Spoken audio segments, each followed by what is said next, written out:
Fala aí, galera do canal Botafogo Digital, eu sou Carlos Albuquerque. 5 de agosto, terça-feira, começou. Galera, ontem não consegui gravar, a minha vida tem sido aí meio corrida até demais. Inclusive hoje estou indo viajar, né? Tinha viajado há cerca de 15 dias. Estou indo viajar de novo, mas estou gravando aqui antes da viagem e espero que durante essa semana aí eu consiga manter, né, os vídeos normalmente. Enfim, vamos conversando aqui, também tentando entender aí toda essa questão do Botafogo, né? Que tá confuso. Até o mais ligado torcedor, mais atento, né, às notícias, parece que a cada momento as coisas lá na Eagle mudam, os planos, as estratégias, né, os processos, as brigas, né, os embates vão mudando minuto a minuto, e claro que isso traz uma instabilidade, né? Claro que isso traz uma preocupação para o torcedor, principalmente. Eu sei que você que está me assistindo está preocupado, como eu também estou, porque a gente quer só, né, aquela coisa assim, tranquilidade, saber, olha, tá tudo certo, John Textor à frente do Botafogo, as coisas caminhando, e não essa guerra de bastidores que infelizmente o Botafogo tem vivido, né? Ou, na verdade, mais do que o Botafogo, a questão da Eagle, né? Da Eagle Holding, lá do Lyon, enfim, acusando que o Botafogo deve dinheiro. O Botafogo emitiu uma nota ontem, no fim do dia, dizendo que o Lyon deve mais de 400 milhões de reais ao Botafogo. O Botafogo, na verdade, acabou revelando que tem ajudado, né? Tem ajudado o Lyon a resolver ali as suas questões financeiras, inclusive com as vendas dos jogadores.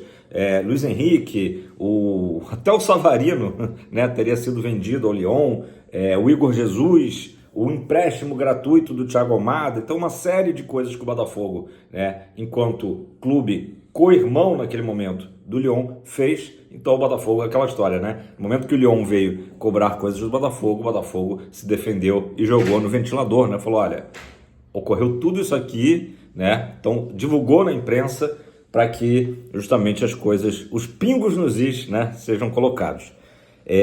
Claro que existe, né, um confronto aí entre o John Textor e os dirigentes da área management. Isso aí não é novidade. Então realmente é uma guerra de bastidores que nós, torcedores, né, e que acompanhamos o Botafogo, claro, ficamos aí de mãos atadas só torcendo por um final feliz, né, por um desfecho coerente, que as coisas se acertem. Ninguém quer o dinheiro do Lyon, né, enfim, que o Botafogo consiga seguir tranquilo, né, aí, tanto esse ano como pelos próximos anos, no seu crescimento que o Botafogo tem apresentado, claro, nos últimos 3 anos, né? Acho que ninguém aqui é louco, é maluco de dizer que a SAF do Botafogo foi ruim, né? Tanto dentro de campo, com os resultados, como o Botafogo se reestruturando também, né, de todas as formas possíveis, estádio, Lonier, etc., como também a questão do Botafogo pagando as suas dívidas ainda do antigo Botafogo, né, do Botafogo aí pré-SAF. Então, mas claro que preocupa, né? A gente tem que ficar muito ligado, que, obviamente, que a imprensa, né? Aí é óbvio que eu estou generalizando, mas boa parte da imprensa torce para um caos, né? Um caos político, falar mal do Textor, né? Isso aí é um prato cheio para eles. Então é importante que o torcedor botafoguense saiba justamente distinguir quando escutar, né, determinadas narrativas, de que é óbvio que a gente não gostaria de estar vivenciando isso, mas, né, faz parte, né? Faz parte.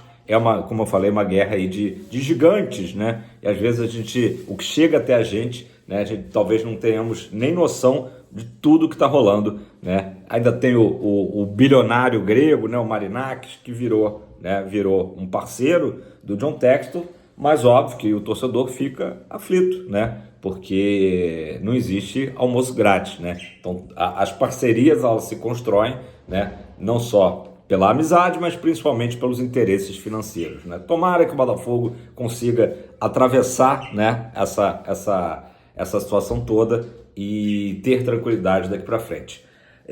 Sobre a parte do campo, né, acabei ontem, como eu não gravei, né, não falei sobre o jogo muito ruim, né, que o Botafogo fez diante do Cruzeiro. E não estamos aqui também para fazer nenhuma caça às bruxas, né? Mas é claro que algumas situações esse ano do Botafogo a gente sabe que não funcionaram, né? E que sirvam de aprendizado aí para frente. Claro que esse primeiro insucesso, essa primeira derrota da fase agora com o Ancelotti, não é para a gente se desesperar, né? Apenas para ver que algumas situações estão muito nítidas, né? O Botafogo vendendo grande parte dos jogadores, agora com a iminente saída aí do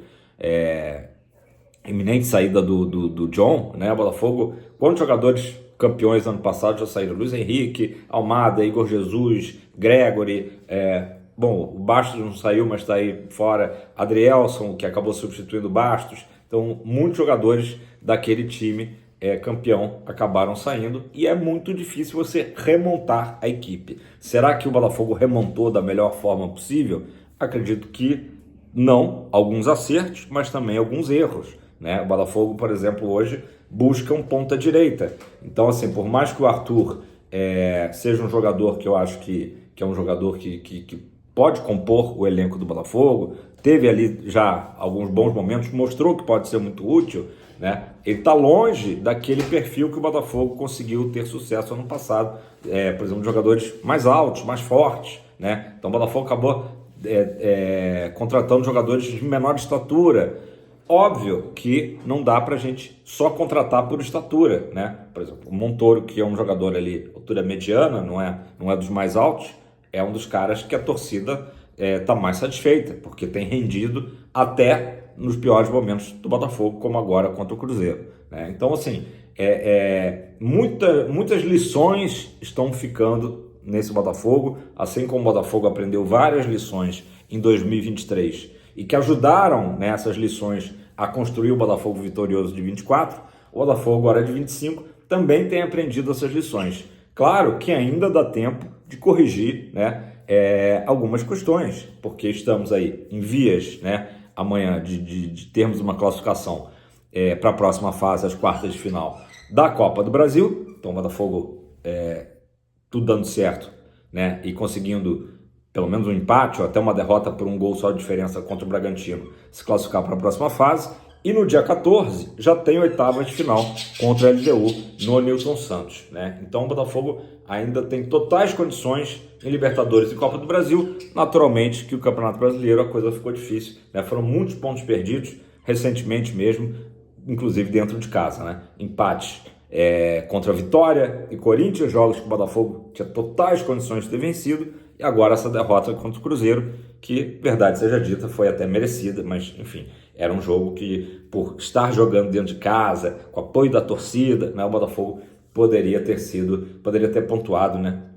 Enfim, ter tido outro destino aí a partida. Então, esses pontos cruciais a gente já sabe que são pontos praticamente irrecuperáveis. Então, o Botafogo naturalmente vai focar mais nas competições, né, eliminatórias, como eu disse, Copa do Brasil e Libertadores. Agora, dentro do brasileiro, não adianta também largar a mão, né? Porque ainda é muito importante que o Botafogo consiga pelo menos ficar ali no G6, G4, ideal, né, para uma classificação direta na Libertadores do ano que vem. Então, agora, voltando à questão toda da instabilidade política, né, acho que é melhor a gente falar dessa forma, isso aí que não contamine, né, o grupo de jogadores, acho que não vai contaminar, né, os jogadores estão focados aí no trabalho, partida importantíssima amanhã em Bragança Paulista, né, e que o Botafogo consiga resolver essas questões todas, né, John Textor consiga resolver o mais breve possível, né, para que a gente siga aí em paz. Mas que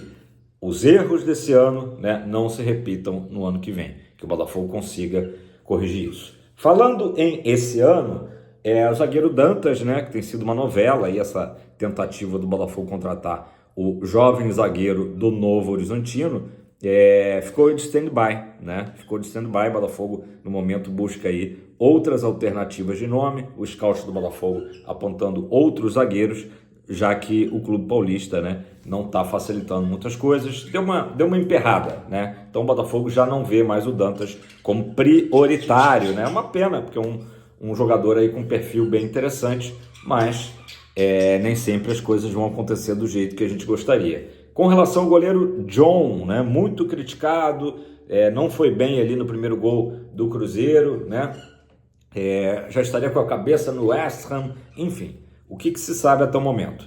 O West Ham fez uma primeira proposta de 8 milhões de euros, o Botafogo, né, negou, né, não topou, recusou a proposta. Depois surgiu uma segunda proposta, se falou em 12 milhões, mas depois se falou em 10 milhões de euros, o Botafogo de novo recusou. Né? De qualquer forma, o Botafogo já trabalha, né, com a saída do John. Imagina que é inevitável, porque o jogador deseja atuar na Premier League, né? E aí eu não entendo da torcida vaiar o jogador porque quer sair. Outros jogadores acabaram saindo também. Por que não foi vaiado então Almada, o próprio Luiz Henrique, recentemente o Igor Jesus, o Jair, né? Tinha esquecido de citar o Jair, que não é do ano passado, mas enfim, era titular desse ano. Então assim, não vejo sentido, né? O que o torcedor certamente deve se preocupar onde está a cabeça do John. Será que a atuação ruim que ele teve, irregular diante do Cruzeiro, significa que ele está, né, talvez não no melhor momento com a cabeça no Botafogo? Talvez. O David Ancelotti, após a partida, disse que já conversou com o John, que ele vai jogar normalmente amanhã, né? Mas a gente fica com aquele ponto de interrogação se o John realmente estaria totalmente focado, não porque ele não queira estar focado no Botafogo, mas porque, obviamente, mexe com a cabeça de qualquer um, o futuro profissional, né? Então o Botafogo já agiu nos bastidores, acertou tudo com o goleiro Neto, de 36 anos, goleiro formado no Atlético Paranaense, que tem sido, aliás, um grande formador de goleiros, o próprio Léo Link, né, que está na reserva do Botafogo, hoje, né, é o reserva do John, também foi formado no Atlético Paranaense. A gente lembra do Bento, enfim, uma escola de goleiros lá do Furacão. O Neto foi ali um dos primeiros, né? E já está na Europa há muito tempo, experiência em grandes equipes, ou equipes, né, de médio para grande porte da Europa. Está com 36 anos, né? E está vindo para o Botafogo sem custos para o Botafogo. O Botafogo já acertou as bases salariais, está vindo para assinar, mas tudo isso também na dependência, né, do John sair, né, Ou seja, o Botafogo já considera que é inevitável essa saída do John, porque ele quer jogar no West Ham. E aí muita gente vai contestar, vai falar, poxa, mas no West Ham o John vai atuar numa equipe da parte de baixo da tabela, lá da Premier League, né? Enquanto ele está atuando no campeão da Libertadores, né? Vai mudar para uma prateleira muito abaixo, apesar de estar no maior campeonato do mundo, que é a Premier League, né? Então isso aí já é outra questão, mas acho que o John, ele tem consigo próprio, né, uma dívida, já que ele atuou já na Europa e não se saiu bem, né? Quando o Botafogo busca ele na Europa, a experiência dele, né, no velho continente não foi das melhores, então talvez o próprio jogador se cobre nesse sentido, né, de dar uma volta por cima. O próprio Lucas Perry, né, falando de goleiro, o Lucas Perry também passou por isso, né? O Lucas Perry chegou a atuar na Premier League, não teve grande destaque lá no próprio Crystal Palace, depois atuou no Botafogo, foi muito bem, chegou à seleção brasileira, volta para a Europa, né? Volta para a Europa através do Lyon e aí sim consegue dar a volta por cima e agora está de volta na Premier League. Então talvez, né, um caminho semelhante aí ou mais ou menos parecido pudesse acontecer com o John Vitor. Eu acho que é isso, galera. Não adianta a gente criticar o goleiro por uma decisão aí profissional que a gente sabe que, né, a velha história. 9 entre 10 jogadores desejam isso, né? No lugar dele pensariam da mesma forma, né? Importante é o seguinte, o Botafogo se reequilibrar, foi uma primeira derrota aí pós-mundial, o Botafogo estava com 16 jogos de invencibilidade, no próprio Brasileirão não perdia dentro de casa desde aquele fatídico jogo contra o próprio Cruzeiro, a Raposa tem sido uma pedra no sapato do Botafogo, né? Mas nessas horas que uma grande equipe tem que mostrar sua força. No final de semana já tem jogo também com o Fortaleza, né? Jogo sempre difícil, reencontro com o Renato Paiva e o Botafogo precisa, antes de mais nada, amanhã fazer um grande jogo, reencontrar o bom futebol que fez contra o próprio Bragantino na semana passada, né? E que como eu disse, os problemas políticos não atrapalhem dentro das 4 linhas. Beleza, pessoal? É isso. É uma confusão danada fora de campo, difícil até de explicar. E enquanto eu estou gravando isso, de repente outras coisas estão acontecendo. Só nos resta esperar, beleza? Aquele abraço, não esquece de curtir. Comenta aí embaixo o que você está achando dessa situação toda. E uma coisa importante, o Neto, aos 36 anos, a gente tem um exemplo aí, vou dar do Fábio no Fluminense, que está super bem após os 40 anos, jogando em alto nível. O Neto aos 36 é um goleiro que pode substituir à altura o João Vitor? Deixa esse questionamento aí para vocês, tomara que sim. Abraço!